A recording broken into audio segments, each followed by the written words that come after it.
चश्मे बद्दूर फिल्म की शूटिंग चल रही थी। अचानक एक लाइटमैन घायल हो गया। उसे फौरन अस्पताल ले जाया गया।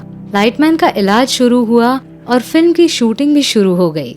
लेकिन फिल्म का हीरो रोज वक्त निकालकर लाइटमैन से मिलने अस्पताल जाता था। उसने लाइटमैन का इलाज खुद पैसे खर्च करके करवाया, लेकिन कभी किसी से इस बात का जिक्र नहीं किया। वो हीरो था फारूक शेख। इस किस्से का जिक्र अनु कपूर ने अपने एक शो में किया था, लेकिन ये इकलौता किस्सा नहीं है।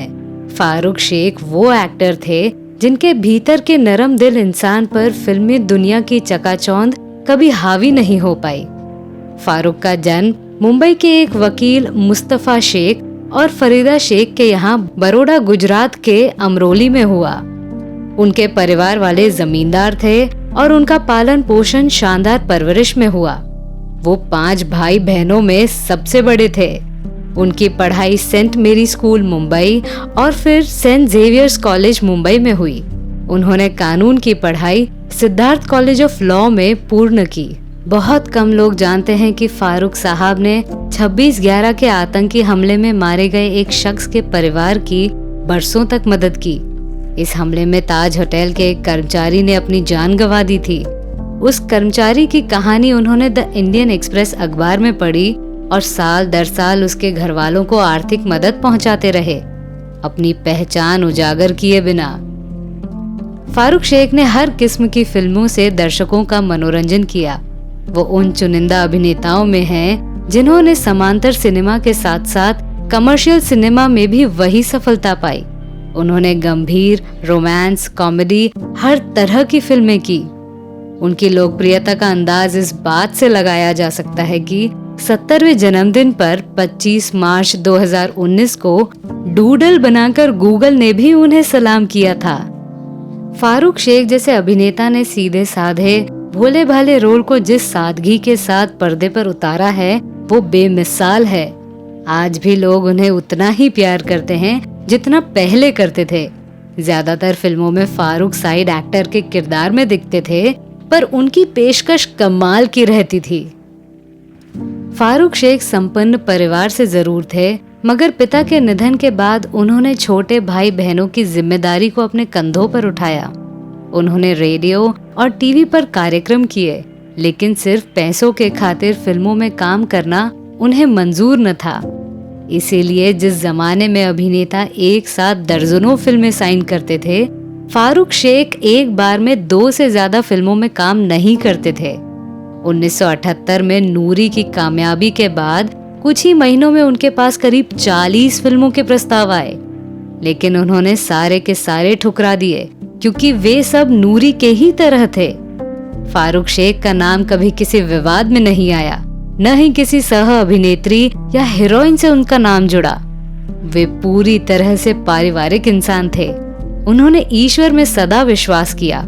वो कहते थे कि एक शक्ति है जो ऊपर से हमें संचालित कर रही है। धर्म और जाति के नाम पर बंटवारे या भेदभाव उन्हें कभी गवारा नहीं था। उन्होंने सदा कहा कि गुजर जाने के बाद दुनिया में याद किए जाने की ख्वाहिश उनमें नहीं है।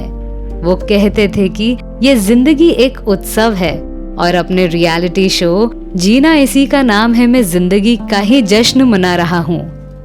फारूक के संजीदा अभिनय से सजी एक और फिल्म है एक पल। इस फिल्म से कल्पना लाजमी ने अपने निर्देशकीय जीवन की शुरुआत की थी।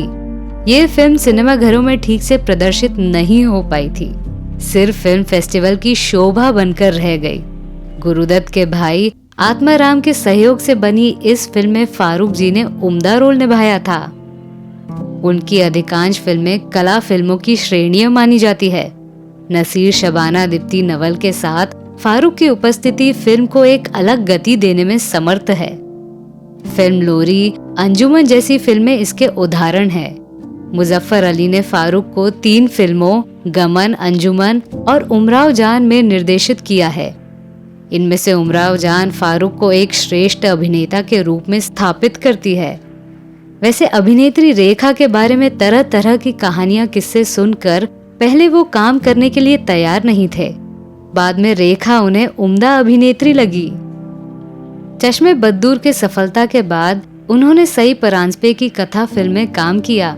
इसमें कछुए और खरगोश की परंपरागत कहानी को आधुनिक संदर्भ में दिखाया गया है। कछुए के रोल में नसीरुद्दीन शाह हैं और खरगोश के रोल में फारूक।